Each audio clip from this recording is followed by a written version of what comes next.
Hello friends, welcome to Parth शिक्षा।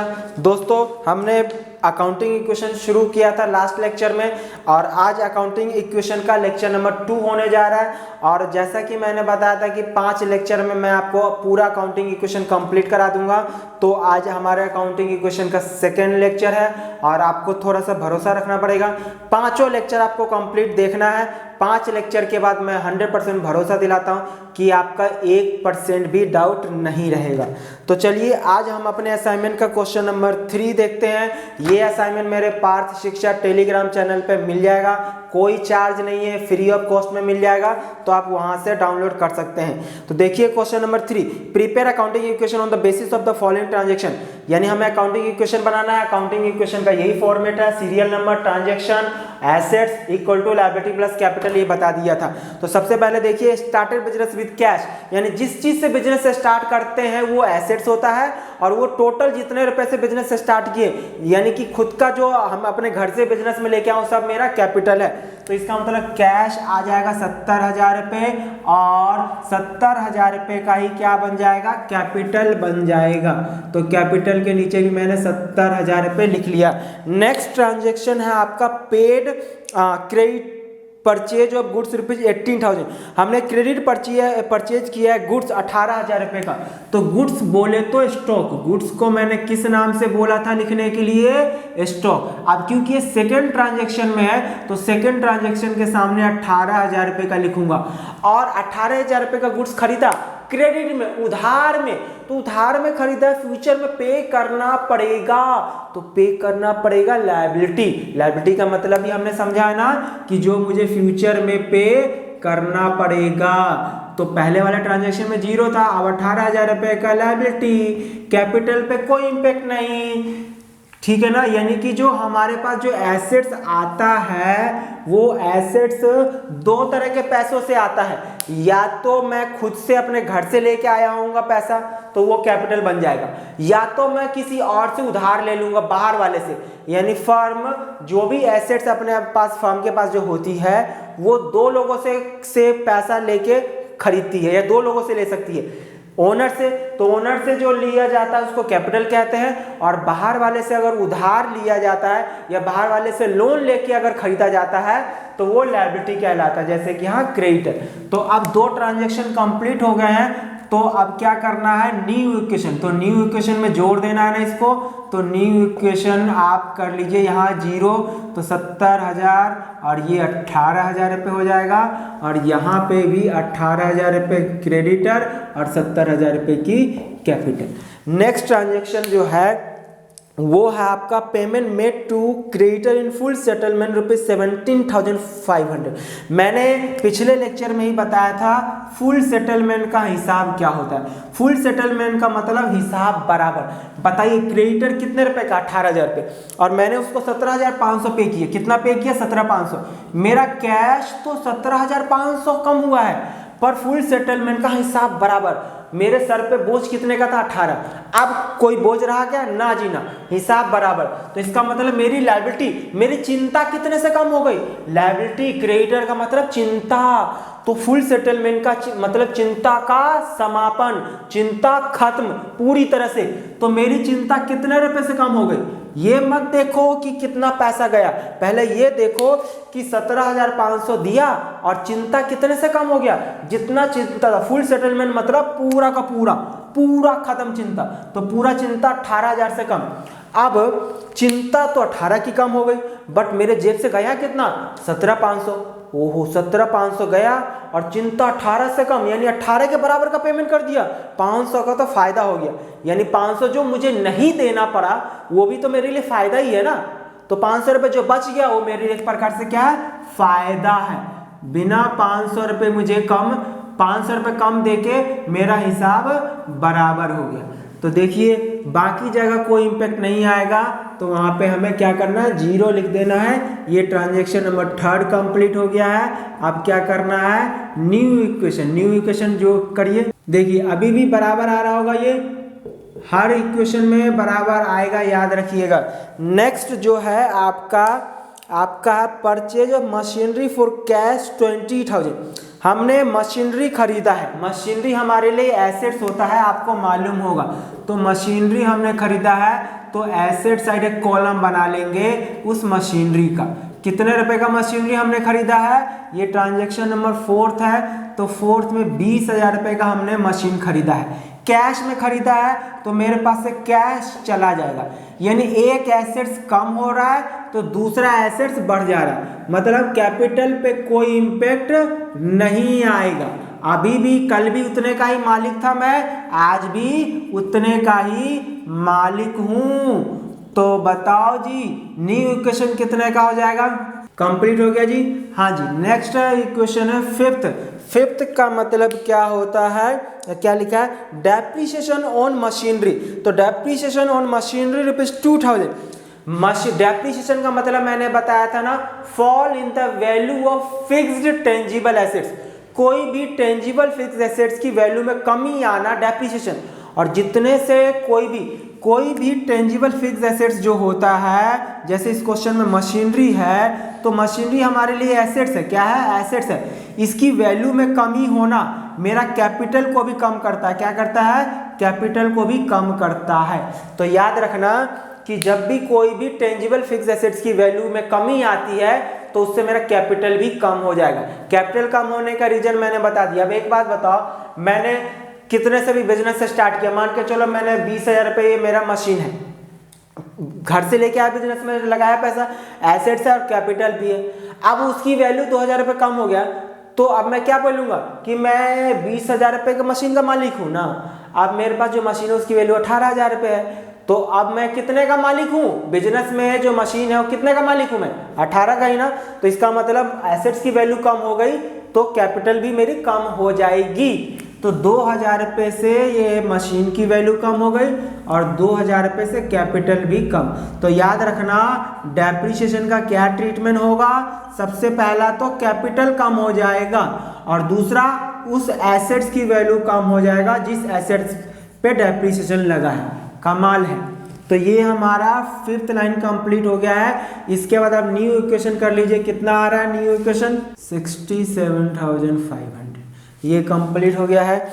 Last है इसका rent, paid rent in advance. देखिए रेंट हमारे लिए क्या होता है, एक्सपेंस होता है। रेंट हमारे लिए एक्सपेंस होता है। तो एक्सपेंस का मैंने बताया था कि कैश और कैपिटल कम हो जाएगा, बट यहाँ पे पेड इन एडवांस क्या है, पेड इन एडवांस। तो जब भी कोई रेंट एक्सपेंस है, अगर पेमेंट कर दियो एडवांस में, तो जैसे ही पेमेंट कर दियो हो तो कैश मेरा कम हो जाएगा। क्या हो जाएगा, कैश कम हो जाएगा। अब दूसरा इंपैक्ट कैपिटल में से कम नहीं होगा, क्योंकि कैपिटल में से कब कम होता है, कैपिटल में से जब कम होता है जब वो खर्चा का हमने बेनिफिट ले लिया हो। जो एक्सपेंस है ना, उस एक्सपेंस का हमने बेनिफिट ले लिया हो। अगर हमने उस एक्सपेंस का बेनिफिट नहीं लिया है तो कैपिटल में से कम नहीं होगा। तो यहाँ पे हमने अगले साल का रेंट, अगले साल का किराया अभी दे दिया, तो क्या हमने उसका बेनिफिट लिया, क्या नहीं लिया। तो बेनिफिट अगर हमें मिला ही नहीं है तो कैपिटल में से कम नहीं होगा। इसका मतलब फ्यूचर में सर बेनिफिट लेने के लिए हमने आज ही पेमेंट कर दिया। ओहो, तो फ्यूचर में बेनिफिट लेने के लिए हमने आज ही पेमेंट कर दिया, तो एक कैश तो कम हो गया, एसेट्स कम हो गया, बट दूसरा एसेट्स क्रिएट हो गया। सर कैसे, क्योंकि अगर हमने पेमेंट किया है फ्यूचर में बेनिफिट लेने के लिए, तो फ्यूचर में हमने क्या सीखा एसेट्स का डेफिनेशन, कि जो भी चीज हमें फ्यूचर में बेनिफिट देता है वो हमारे लिए एसेट्स कहलाता है। क्या कहलाता है, एसेट्स। ओ माय गॉड, तो इसका मतलब दूसरा हमारा एसेट्स जनरेट हो गया, और उस एसेट्स का नाम मालूम है, क्या बोलेंगे, प्रीपेड एक्सपेंस। क्या बोलते हैं, प्रीपेड एक्सपेंस, या फिर बोलेंगे रेंट या एक्सपेंस। रेंट यहां पे है तो रेंट पेड इन एडवांस। तो ये एक प्रकार से आपके लिए एसेट्स है। तो देखिए एक एसेट्स मेरा कम हो जाएगा, कितने रुपए का हमने रेंट एडवांस में दिया है, 400 रुपये।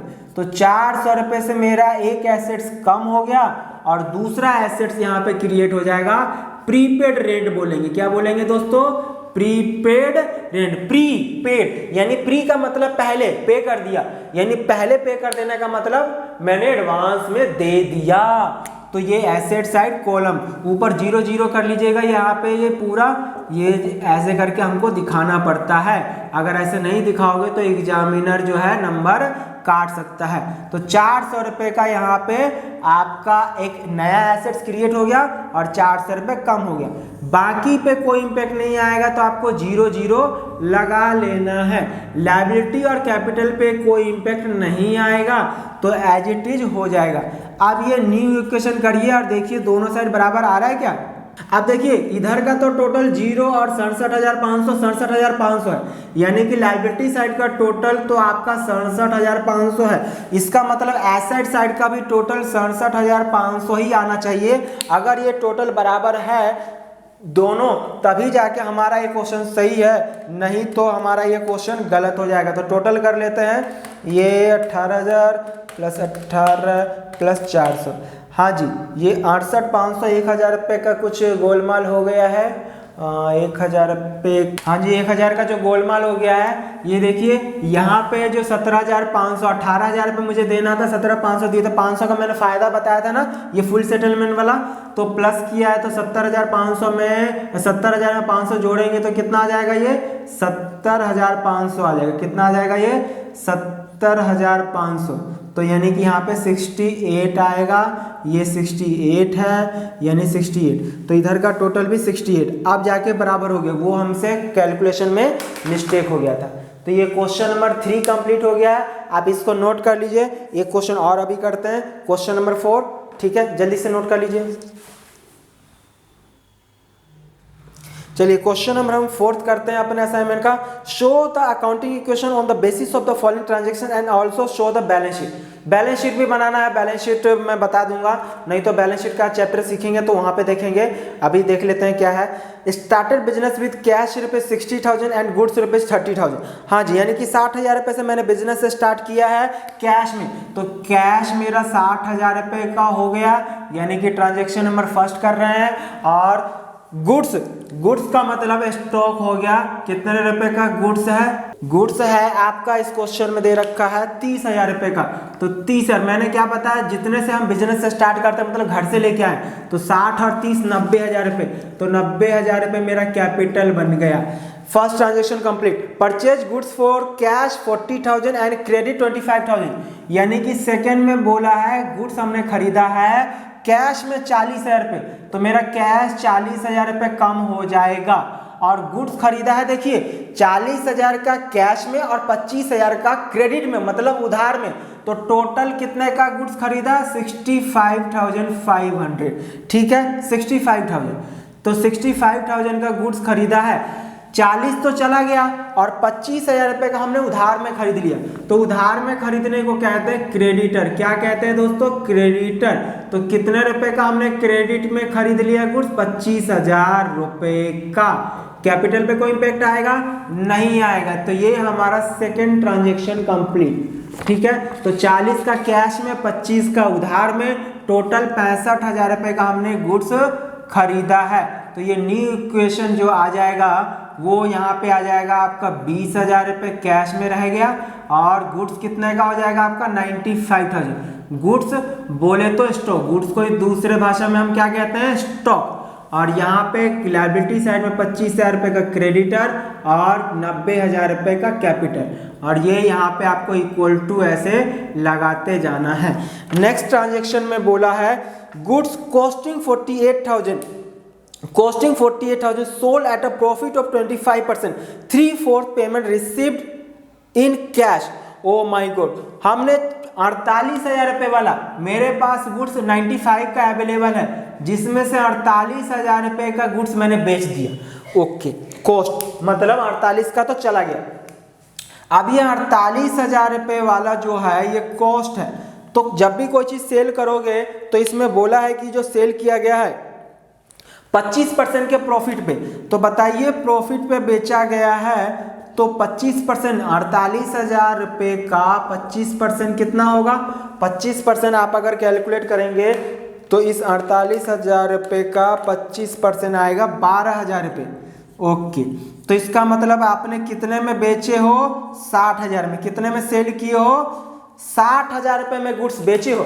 तो देखिए 48 वाला में 12,000 रुपये का प्रॉफिट हो गया, 60 में बेचे हो, और जितने रुपए का प्रॉफिट होता है वो आपका उतने से कैपिटल प्लस हो जाता है। जब भी मैंने बताया ना कि कैपिटल कब कब प्लस होगा, कैपिटल में हम प्लस करते हैं प्रॉफिट, और अगर कोई लॉस होता है तो माइनस कर देते हैं। वैसे ही अगर कोई इनकम होता है तो कैपिटल प्लस होता है, और अगर कोई एक्सपेंस है तो कैपिटल माइनस हो जाता है। ये मैंने बता दिया है।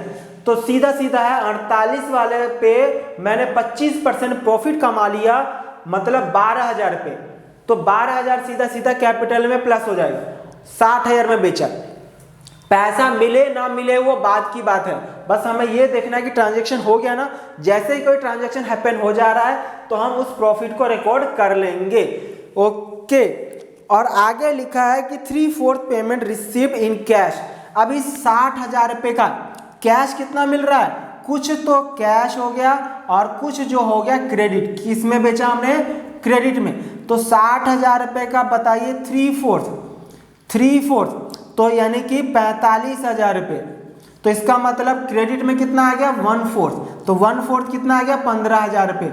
तो बताइए 45,000 रुपये मुझे कैश मिल गया, तो कैश में प्लस कर देंगे 45,000, कमाल है ना।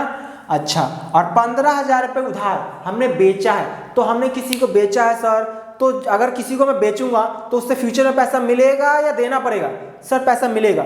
और जब मिलेगा फ्यूचर में कोई बेनिफिट मिलेगा, और जब फ्यूचर में सर कोई बेनिफिट मिलता है ना तो वो हमारे लिए एसेट्स होता है। ओ माय गॉड, तो इसका मतलब उस एसेट्स का नाम क्या है, डेटर। क्या नाम है उस एसेट्स का, डेटर। तो डेटर कितने रुपए से बन गया मेरा, 15,000 रुपये। कमाल है ना। तो ये ट्रांजैक्शन पूरी तरह से आपको समझ में आ गया होगा, मैं उम्मीद करता हूँ। अगर फिर भी ना समझ में कुछ डाउट रहा है तो कमेंट करके जरूर पूछना है आपको। ये थर्ड न्यू इक्वेशन आप जोड़िए, घटाइए, करिए कैलकुलेट। 1,02,000, इधर कोई इम्पैक्ट नहीं आएगा, सारा का सारा इफेक्ट इधर ही था। फोर्थ इफेक्ट क्या बोला, फोर्थ ट्रांजेक्शन में है goods costing ₹20,000 sold at a loss. अब यहाँ पे जो गुड्स है उसकी कॉस्ट कितनी है, इसकी कॉस्ट है 20,000 रुपये, तो 20,000 रुपये। अब बताइए लॉस से सेलिंग प्राइस मेरा कम हो जाएगा ना, हाँ जी। तो लॉस कितना परसेंट के लॉस पे बोला है क्वेश्चन बेचने के लिए, 5%। तो इसका मतलब 20,000 रुपये का 5%, अगर मैं 20,000 रुपये का 5% कैलकुलेट करूं तो 1,000 रुपये आता है। तो इसका मतलब मैंने कितने में बेचा है, 19,000 रुपये में। कितने में बेचा है, 19। लॉस, अगर प्रॉफिट होता है तो कैपिटल प्लस हो जाता है और लॉस होता है तो माइनस। तो यानी कि यहाँ पे लॉस हो गया, कितने रुपए का लॉस हो गया, 1,000 रुपये का। कमाल है ना, 20,000 को मैंने 5% के लॉस में बेचा है। Out of which 12,000 received in cash. अब बताइए इस 19,000 रुपये में मुझे कैश कितना मिल गया है, 12,000 रुपये सर कैश मिल गया है। इसका मतलब बैलेंस कितना रह गया, बैलेंस सर 7,000 रुपये रह गया। इसका मतलब वो किस में बेचा, हमने क्रेडिट में बेचा है। तो 7,000 रुपये, इसका मतलब डेटर में 7,000 रुपये। कितने वाला गुड्स चला गया सर, 20,000 रुपये का गुड्स, यानी कि स्टॉक कम हो जाएगा। कैश कितना आया, 12,000 रुपये आया सर। कमाल है, कैश में प्लस। तो ये हमारा फोर्थ भी कंप्लीट हो गया। टोटल जोड़ लीजिए कितना आ रहा है न्यू इक्वेशन, बाकी कहीं कोई इंपैक्ट नहीं आएगा। 1,01,000 ये कंप्लीट हो गया है। नेक्स्ट एडजस्टमेंट है फिफ्थ में क्या लिखा, पेड रेंट सैलरी। देखिए रेंट दीजिए, सैलरी दीजिए, वेजेस दीजिए, ये ऐसा कोई भी चीज जिसका हमने बेनिफिट ले लिया है और उसका पेमेंट करते हैं तो मेरा खर्चा है, एक्सपेंस है, ठीक है। तो एक्सपेंस, रेवेन्यू जनरेट करने के लिए जो हम पेमेंट करते हैं वो एक्सपेंस होता है। तो रेंट और सैलरी दोनों खर्चा है, पेमेंट कर दिए हैं। पेड लिखा है ना क्वेश्चन में, जब भी क्वेश्चन में पेड लिखा आ जाए इसका मतलब कैश तो माइनस होगा ही होगा। तो 4 और 6 10,000 रुपये से मेरा जो है वो कैश माइनस हो जाएगा, क्योंकि रेंट और सैलरी दोनों मेरे लिए एक्सपेंस है, तो ये दोनों कैपिटल में से माइनस हो जाएगा। तो ये हमारा फिफ्थ एडजस्टमेंट भी कंप्लीट हो गया। जहाँ पे कोई इम्पैक्ट ना आए वहाँ पे 0 लगा देना है। और ये न्यू इक्वेशन लिख डालिए आप जल्दी से कैलकुलेट करके। 91,000 ये आ गया। अब अगला एडजस्टमेंट है received cash from debtor. Debtor से मिला, देखिए डेटर, मुझे डेटर से 22,000 रुपये मिलना है, तो जो फ्यूचर में मिल रहा है मेरे लिए फ्यूचर में बेनिफिट मिल रहा है ना। हाँ जी, फ्यूचर में पैसे आने की उम्मीद, मतलब कि फ्यूचर में मुस्कुराने के दिन। तो डेटर से 22 मिलने थे, कितने मिल चुके हैं, मिल गए 15,000 रुपये मिल गए। तो बताओ, अब ये मैं बोल रखा हूँ कि भाई आपसे मुझे 22 लेना है, 15 मिल गया, तो 15 मिल गया, तो अब आपसे कितना लेना रह गया, बताइए बताइए, मुझे बताइए कि मुझे आपसे 22,000 रुपये लेना था, 15 मिल गया, 15 मिल गया, तो अब आपसे 7,000 रुपये लेना और बाकी रह गया। सर 15 मिल गया तो मेरे पास क्या आ गया सर, कैश आ गया, यानी एक एसेट्स कम हुआ तो दूसरा एसेट्स मेरे पास क्रिएट हो गया ना। हाँ जी, यहाँ से मिलना था तो अब ये नहीं मिलेगा, 7,000 मिलेगा, तो 15,000 रुपये मेरे पास क्या आ गया, रोकड़ा आ गया, कैश आ गया जी। कमाल है, बाकी कोई इम्पैक्ट नहीं आएगा, वहाँ पे 0 0 कर लेना है। अब क्या करना है, ये न्यू इक्वेशन, तो न्यू इक्वेशन कर लीजिए 91,000। लास्ट है paid rent in advance, last है telephone, paid telephone bill amounting to ₹800। तो टेलीफोन बिल एक्सपेंस है ना, बिल्कुल हाँ जी। तो ये लास्ट एडजस्टमेंट जो 7th वाला है, यानी कि जो जी है वो हमने 800 रुपये पेमेंट किया टेलीफोन बिल, तो ये भी कैश मेरा कम हो जाएगा और यहाँ पे कैपिटल भी कम हो जाएगा। तो बस बाकी तो खेल खत्म, बाकी जगह कोई इम्पैक्ट नहीं आएगा, 0 0। तो यहाँ पे आपका ये 50,200 न्यू इक्वेशन आप लिखिए, ये 27,000 ही रह जाएगा, यहाँ पे 7,000 रुपया, यहाँ पे आपका ये 25,000 रुपये और ये 90,200। आप देख लीजिए टोटल जोड़ के कि कितना आ रहा है, ये 90,200 रुपये है और ये 25,000 रुपये है, मतलब कि लायबिलिटी साइड टोटल आ रहा है 1,15,200 और इधर का भी इसका मतलब इतना ही आना चाहिए।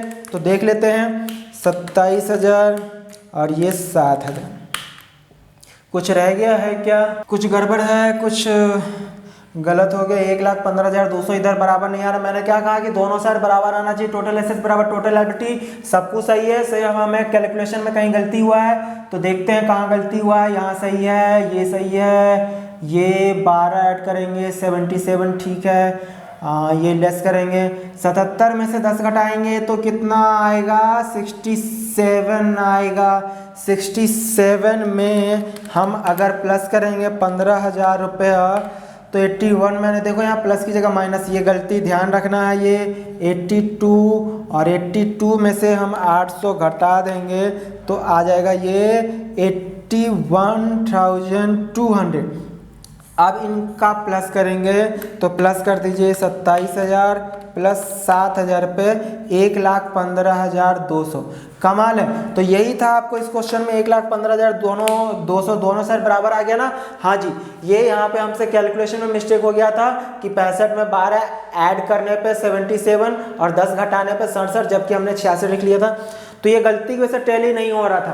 तो देखिए ये हमारा क्वेश्चन नंबर जो है 4 कंप्लीट हो गया है। और इस क्वेश्चन में बोला है बैलेंस शीट बनाने के लिए, तो बैलेंस शीट का मैं सिंपल सा बता दे रहा हूँ कि आपको करना क्या है। इसका आगे डिटेल से मैं बताऊंगा बैलेंस शीट। तो जब बैलेंस शीट अगर क्वेश्चन में बनाना हो तो ये जो है ना, इसी को 2 पार्ट में कर लेना है। यानी कि जो लेफ्ट वाला साइड है इसमें हम लिखेंगे लायबिलिटी, क्या लिखेंगे, लायबिलिटीज लिखेंगे, और इधर वाले को लिखेंगे एसेट्स। एसेट्स में ये सारा लिख लेंगे, क्या लिखेंगे, कैश है, स्टॉक है, डेटर है, ठीक है ना। ये अमाउंट यहाँ लिख लेंगे, टोटल कर लेंगे। और लायबिलिटी में दोनों क्या क्या लायबिलिटी साइड में है, टोटल लायबिलिटी, क्रेडिटर है और कैपिटल है, ये दोनों का लिख लेंगे और यहाँ टोटल कर लेंगे तो बराबर आ जाएगा। यही होता है बैलेंस शीट। तो दोस्तों मैं उम्मीद करता हूँ कि ये आज का लेक्चर भी आपको अच्छे से समझ में आ गया होगा। अभी 3 और लेक्चर हमें इस पे करना है। तो मिलते हैं फिर से एक नए वीडियो में। Thank you so much.